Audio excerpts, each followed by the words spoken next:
ഇപ്പൊ അൽഹംദുലില്ലാ നമ്മുടെ കേരളം, പ്രത്യേകിച്ച് സുന്നി മുസ്ലിമീങ്ങൾ എല്ലാവരുടെയും മനസ്സുകൾ ഏകോപിച്ച് നിൽക്കുന്ന നല്ല ഒരു സന്ദർഭമാണ്. അള്ളാഹു നിലനിർത്തി തീരുമാനമാകട്ടെ. ചേലക്കാട് രണ്ട് വിഭാഗം സുന്നികൾ അവർ തമ്മിൽ ഒരു പ്രശ്നം വന്നു. അങ്ങനെ ഞങ്ങളുടെ സംഘടനയിൽപ്പെട്ടവർ വന്ന് എന്നോട് പറഞ്ഞു, ഇങ്ങനെ അവിടെ കേരള സംസ്ഥാന ജമീയത്തുലമയുടെ ആളുകളും നിങ്ങളല്ലാത്ത ജമീയത്തുലമയുടെ ആളുകളും തമ്മിൽ തെറ്റിയിട്ട് അവിടെ വലിയ പ്രശ്നമാണ്. ഞങ്ങൾ ഏത് പക്ഷത്താണ് നിൽക്കേണ്ടത്? ഞാൻ രണ്ട് പക്ഷം നിൽക്കാൻ പാടില്ല. നിങ്ങൾ നിഷ്പക്ഷമായി നിന്ന് അവരെ യോജിപ്പിക്കാൻ നോക്കണം. അപ്പോൾ അവർ ചോദിച്ചു, അങ്ങനെ യോജിപ്പിക്കുക? ഞാൻ നിങ്ങൾ പരിപാടി ഞാൻ വന്ന് പ്രസംഗിക്കാം. ഞാൻ അവിടെ പോയി പ്രസംഗിച്ചു. ഞാൻ പറഞ്ഞു, നമ്മൾ ചേരി തിരിയുകയല്ല വേണ്ടത്. നമ്മൾ ഒന്നിച്ചു നിൽക്കുമ്പോഴാണ് നേതാവായ റസൂലുള്ളാഹി സ്വല്ലല്ലാഹു അലൈഹി വസല്ലം സന്തോഷം, അപ്പോഴാണ് സിദ്ദീഖ് റളിയല്ലാഹു അൻഹു സന്തോഷം, അപ്പോഴാണ് ഉമർ റളിയല്ലാഹു അൻഹു സന്തോഷം, അപ്പോഴാണ് നമ്മുടെ ഇമാമിങ്ങൾക്ക് മുഴുവനും സന്തോഷം, അപ്പോഴാണ് നമ്മുടെ മുൻഗാമികളായ വരക്കൽ മുല്ലക്കോയ തങ്ങൾക്ക് സന്തോഷം, അപ്പോഴാണ് പാങ്ങിൽ അഹമ്മദ് കുട്ടി മുസ്ലിയാർക്ക് സന്തോഷം, അപ്പോഴാണ് ഖുതുബി തങ്ങൾക്ക് സന്തോഷം, അപ്പോഴാണ് ശരീഅത്ത് അഹമ്മദ് തങ്ങൾക്ക് സന്തോഷം. എല്ലാ മഹാന്മാർക്കും അപ്പോഴാണ് സന്തോഷം. ചേരി തിരിയുമ്പോഴല്ല. ഞാനവിടെ വെച്ചന്ന് പ്രസംഗിച്ച പ്രസംഗം അതന്ന് CD ആയി ഇറങ്ങിയിരുന്നു. അതിന്റെ പേരിപ്പോൾ ഞാൻ ഓർക്കുന്നില്ല. കോഴിക്കോട്ട് ഒരു പ്രധാനപ്പെട്ട വ്യക്തിയുടെ വീട്ടിൽ ഞാനും ബഹുമാനപ്പെട്ട മർഹൂം ഹൈദർ അലി ശിഹാബ് തങ്ങളും അല്ലാഹു മരണപ്പെട്ടു പോയ എല്ലാ സയ്യിദുമാർക്കും ആലിമീങ്ങൾക്കും മോമിനീങ്ങൾക്കും സ്വർഗ്ഗം നൽകട്ടെ ഒന്നിച്ച് ഒരുമിച്ച് കൂടിയ ഒരു ദിവസം ഞാൻ തങ്ങളവരുടെ കൂടെയുള്ള ആളുടെ കയ്യിൽ ആ CD കേട്ടു നോക്കാൻ വേണ്ടി കൊടുത്തതും എനിക്ക് ഓർമ്മയില്ല.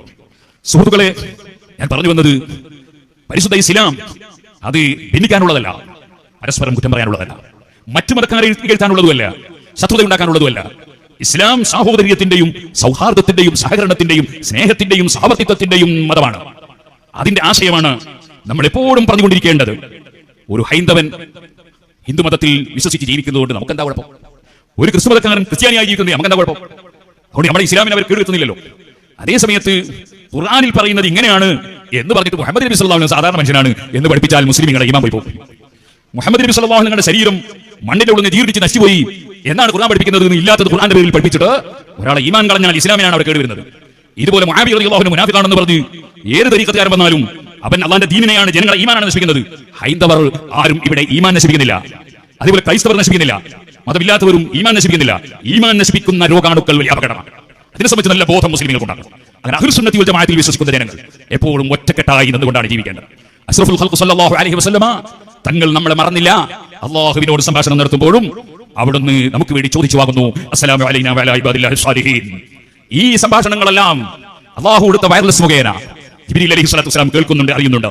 അപ്പോഴാണ് ജിബ്രീൽ അലൈഹി സ്വലാം പറഞ്ഞു പോയത്, അശ്ഹദു അല്ലാ ഇലാഹ ഇല്ലല്ലാഹ് അശ്ഹദു അന്ന മുഹമ്മദർ റസൂലുള്ളാഹ്. ഈ നബിയെ സൃഷ്ടിച്ച് പോറ്റി വളർത്തുന്ന ഈ അല്ലാഹു തആല എല്ലാവരെയും സൃഷ്ടിച്ചിട്ടാണ്, അവനല്ലാതെ ആരാധനയ്ക്ക് അർഹരില്ലെന്ന് ഞാൻ ഉറപ്പിച്ച് പ്രഖ്യാപിക്കുന്നു. അശ്ഹദു അന്ന മുഹമ്മദർ റസൂലുള്ളാഹ്.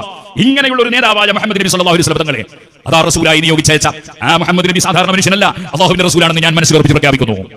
അതെല്ലാം കൂടി കൂട്ടിയിട്ടാണ് നമുക്ക് നിസ്കാരത്തിൽ അത്തഹിയ്യാത്ത് ഓതാൻ വേണ്ടി തന്നത്.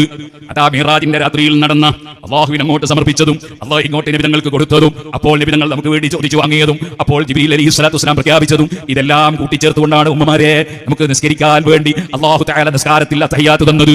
അതിന്റെ ഉടനെ നമ്മൾ ചെയ്യുന്ന കാര്യം സലാത്താണല്ലോ, ഹബീബ് നബിതങ്ങളുടെ പേരിലുള്ള സലാത്താണല്ലോ. ആ സലാത്ത് നിർബന്ധമാണ്. യാ അയ്യുഹല്ലദീന ആമനൂ സ്വല്ലു അലൈഹി വസല്ലിമു തസ്ലീമാ. നിങ്ങൾ നബിതങ്ങൾക്ക് സലാത്ത് ചൊല്ലണം, സലാം ചൊല്ലണം. അത് ഖുർആൻ കൽപ്പിച്ചതായതിനാൽ അത് നിർബന്ധമാണ്. ആ നിർബന്ധം കിട്ടുന്നത് നിസ്കാരത്തിലാണ്. അസ്സലാമു അലൈക അയ്യുഹൻ നബിയു. നബിതങ്ങൾക്ക് നമ്മൾ സലാം പറയുന്നു. അല്ലാഹുമ്മ സല്ലി അലാ മുഹമ്മദ് അല്ലെങ്കിൽ സല്ലി അലാ സയ്യിദിനാ മുഹമ്മദ്. നബിതങ്ങൾക്ക് നമ്മൾ സലാത്ത് ചൊല്ലുന്നു, നിർബന്ധം വീട്ടുന്നു.